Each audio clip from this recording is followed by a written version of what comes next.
Hi hello ನಮಸ್ತೆ welcome to my YouTube channel. ಆತ್ಮೀಯರೇ, 10ನೇ ತರಗತಿಯ ಮೌಲ್ಯಮಾಪಕರ ರಿಜಿಸ್ಟ್ರೇಷನ್ ಮತ್ತು ಅಪ್ಡೇಟ್ ಮತ್ತು ಡಿಟೇಲ್ಗೆ ಈಗ ಬಿಟ್ಟಿರ್ತಾರೆ ವೆಬ್ಸೈಟಲ್ಲಿ. ನಾವು ಕ್ರೋಮಲ್ಲಿ ಹೋಗಿ www.sslc.kr.nic ಟೈಪ್ ಮಾಡಿದರೆ ಶಾಲಾ ಶಿಕ್ಷಣ ಇಲಾಖೆಯ ಒಂದು ವೆಬ್ಸೈಟ್ ಓಪನ್ ಆಗುತ್ತೆ. ಅಲ್ಲಿ ನಾವು SSLC ಲಾಗಿನ್ ಇದೆಯಲ್ಲ, ಆ ಲಾಗಿನನ್ನು ನಮ್ಮ ಪಾಸ್ವರ್ಡನ್ನು ಹಾಕಿ, ಶಾಲೆಯ ಪಾಸ್ವರ್ಡು ಮತ್ತು ಯೂಸರ್ ಐಡಿಯನ್ನು ಹಾಕಿ ಲಾಗಿನ್ ಆಗಬೇಕು.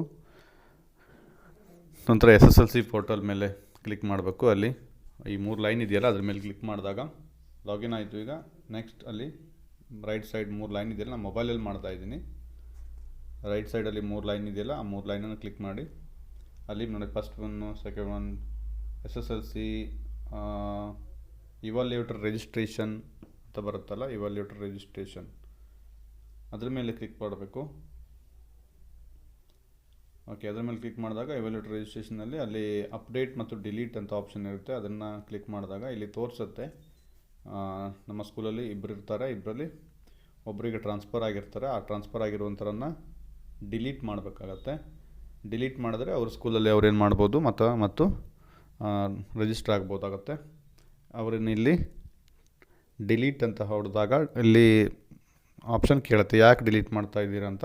ಅಲ್ಲಿ option transfer to other school ಅಂತ ಮಾಡಬೇಕು. ಟ್ರಾನ್ಸ್ಫರ್ ಟು ಅದರ್ ಸ್ಕೂಲ್ ಅಂತ ಕ್ಲಿಕ್ ಮಾಡಿದ ನಂತರ ಡಿಲೀಟ್ ಮಾಡಬೇಕು. ಇಷ್ಟು ಮಾಡಿದರೆ ಮುಗೀತು.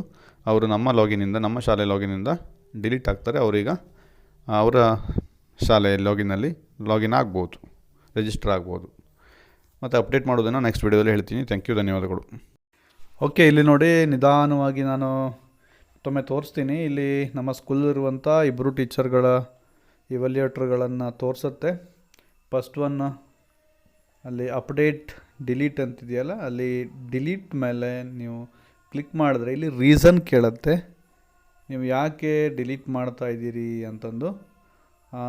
ಅಲ್ಲಿ ರೀಸನ್ ಕೂಡ ಅದೇ ಕೇಳುತ್ತೆ. ಅದು ನೋಡಿ ಏನಾಗಿದೆ ಅಂತ, ಡೆತ್ ಆಗಿದೆಯೋ ಟ್ರಾನ್ಸ್ಫರ್ ಆಗಿದೆಯೋ. ಅಲ್ಲಿ ನಾವು ಟ್ರಾನ್ಸ್ಫರ್ ಆಗಿರೋದ್ರಿಂದ ಟ್ರಾನ್ಸ್ಫರ್ ಅಂತ ಹಾಕಿ ಓಕೆ ಕೊಟ್ಟರೆ ಮುಗೀತು. ಅವ್ರದ್ದೇನಾಗುತ್ತೆ, ಡಿಲೀಟ್ ಸಕ್ಸಸ್ಫುಲಿ ಅಂತ ಬರುತ್ತೆ. ಓಕೆ ನೋಡಿ, ಬಂತು. ಇದೊಂದು ಪಾಪಪ್ ಮೆಸೇಜ್ ಬರುತ್ತೆ. ಇಷ್ಟು ಬಂದರೂ ಕಂಪ್ಲೀಟ್ ಆಯಿತು. ಅವ್ರೀಗ ಅವ್ರ ಸ್ಕೂಲಲ್ಲಿ ಏನು ಮಾಡ್ಬೋದು, ಮತ್ತು ಹೊಸದಾಗಿ ರಿಜಿಸ್ಟರ್ ಮಾಡ್ಬೋದು. Thank you.